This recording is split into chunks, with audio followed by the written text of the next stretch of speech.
Assalamualaikum warahmatullahi wabarakatuh. Ya, alhamdulillah kita sudah masuk di pertemuan malam. Semoga nanti sampai akhir pertemuan kita masih diberi kesehatan. Pertemuan 6, 7, dan kita sebelum kita bahas jadi materi hari ini kita membahas mengenai lingkungan politik dan hukum atau tata politik dan hukum dalam menghadapi bisnis internasional. Jadi ada beberapa hal yang mempengaruhi bisnis internasional kalau kita akan melakukan pemasaran internasional, artinya lintas negara, karena di beberapa negara lain ini masalah politik dan hukum termasuk budaya ini juga berbeda dengan kondisi di dalam negeri. Oleh karena itu ada sebagai marketer dan marketer internasional nanti harus memahami dulu budaya, politik maupun hukum di negara yang diuji. Karena kalau kalian tidak memahami, bisa berakibat fatal pada posisi nanti.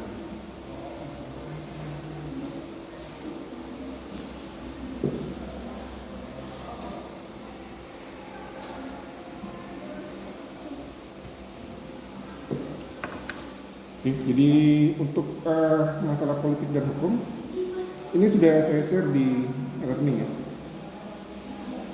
Jadi kita bahas dua masalah di sini, ada politik dan lingkungan hukum.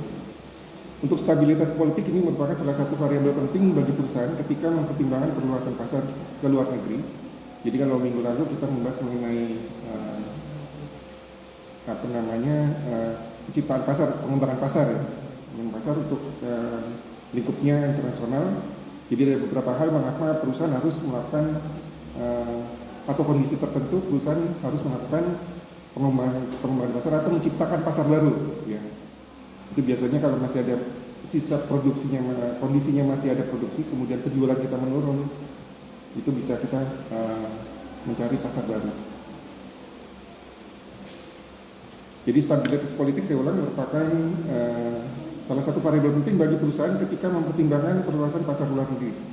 Lingkungan politik ini memuat peristiwa-peristiwa yang beraneka ragam, terutama masalah sipil atau konflik, aksi terus menentang bisnis atau konflik antar negara di kawasan tertentu.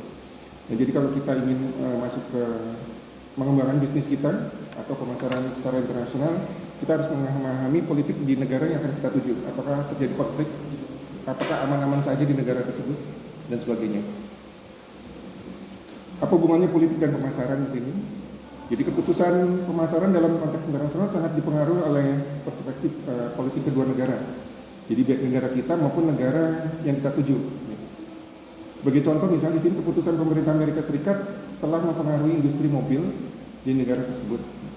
Jadi di negara tersebut ini aturannya agak ketat, agak keras ya, mengenai standar efisiensi untuk bahan bakar.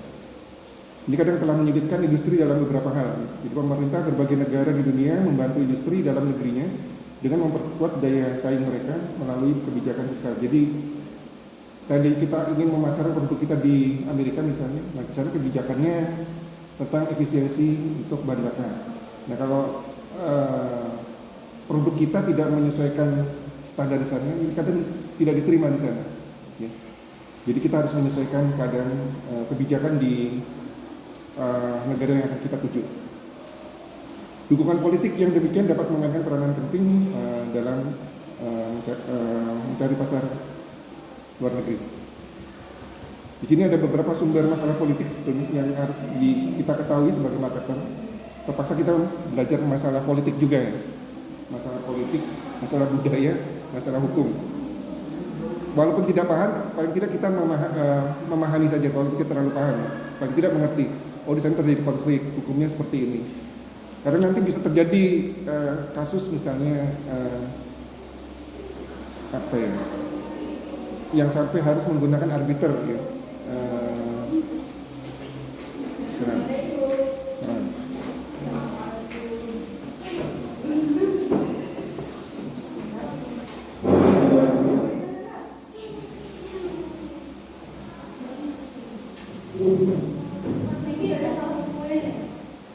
Jadi beberapa sumber politik di sini ada dorongan politik,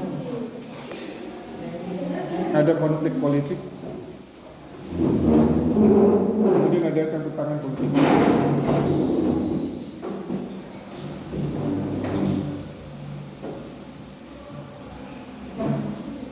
Untuk kedaulatan politik di sini atau political sovereignty ya, ini mengacu pada hasrat suatu negara untuk menunjukkan kuasanya atau bisnis asing dengan berbagai sanksi yang bersifat tetap dan evolusioner sehingga dapat diperkirakan. Ini untuk kedaulatan politik masing-masing negara. Sedangkan untuk konflik sih pengertiannya seperti kerusuhan, kemudian ada perang saudara misalnya, persekongkolan, konspirasi dan sebagainya. Jadi konflik politik ini dapat mempengaruhi atau tidak mempengaruhi perdagangan kita di sana. Setidaknya kita nyari yang paling tidak politiknya agak aman, agar pemasaran kita tidak terhambat di sana. Ada kalanya perubahan politik membawa iklim perdagangan yang lebih baik.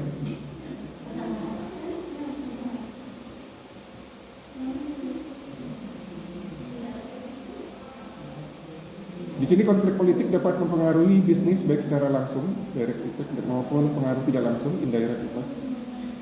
Adapun pengaruh langsung secara kekerasan, misalnya seperti kekerasan dengan penculikan, perusakan harta benda, pemogokan buruh dan sebagainya.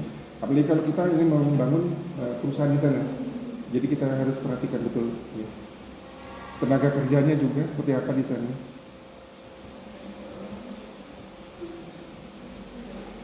Jadi pengaruh langsung di sini seperti kekerasan dengan penculikan, misalnya perusakan harta benda, pemogokan buruh dan sebagainya. Biasanya ini politik yang negaranya tidak stabil, termasuk perekonomian. Biasanya terjadi chaos. Sedangkan pengaruh tidak langsung contohnya apa? Terjadinya perubahan dalam kebijakan pemerintah. Jadi dengan kata lain, konflik politik menyebabkan beberapa perusahaan dalam perspektif ekonomi, baik yang dilakukan oleh pemerintah yang sedang berkuasa maupun yang baru berkuasa. Ini biasanya kalau apalagi terjadi peralihan, kadang ada kebijakan yang kita pantau saat ini misalnya kebijakan presiden nanti ada perubahan lagi kalau ada pergantian presiden. Itu harus dipantau oleh marketer juga. Walaupun kita bukan menyoroti politiknya ya, yang kita inginkan bisa tidak barang kita nanti aman di sana.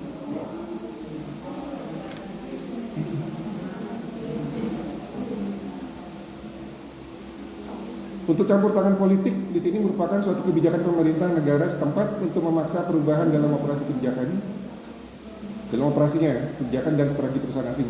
Jadi campur tangan tersebut bisa bermacam-macam, mulai dari beberapa usaha pengendalian sampai pengambil alihan. Jadi untuk campur tangan politik pemerintah ini bisa macam-macam yang terjadi. Bisa hanya untuk pengendalian saja, bisa sampai pengambil alihan perusahaan asing. Jadi kalau kita beroperasi di sana, kalau politiknya lagi panas, bisa perusahaan kita diambil alih. Jadi mulai dari beberapa usaha pengendalian sampai pengambil alihan secara lengkap atau menganeksasi perusahaan asing tersebut. Itu bisa dicampur tangan tersebut beraneka ragam ya, sesuai dengan bisnis perusahaan dan sifat campur tangan berbentuk pengambil alihan, domestikasi, pengendalian, pertukaran, pembatasan impor. Ini beberapa campur tangan pemerintah. Pengendalian pasar, pengendalian pajak, pengendalian harga, dan masalah perburuan dan sebagainya. Nah ini nanti pada akhirnya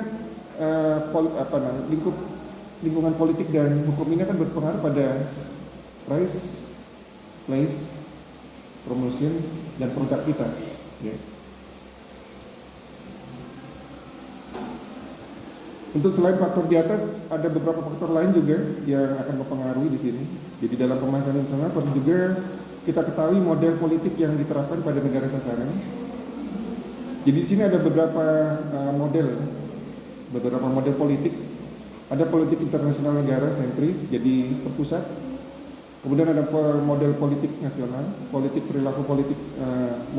perilaku politik organisasional birokratis, atau model politik nasional ya. Jadi di sini sebelum kita masuk ke negara kita tuju, kita harus memahami model politiknya di sana seperti apa. Jadi sekali lagi kita bukan ingin memperdalam politiknya, tapi ya, bisa.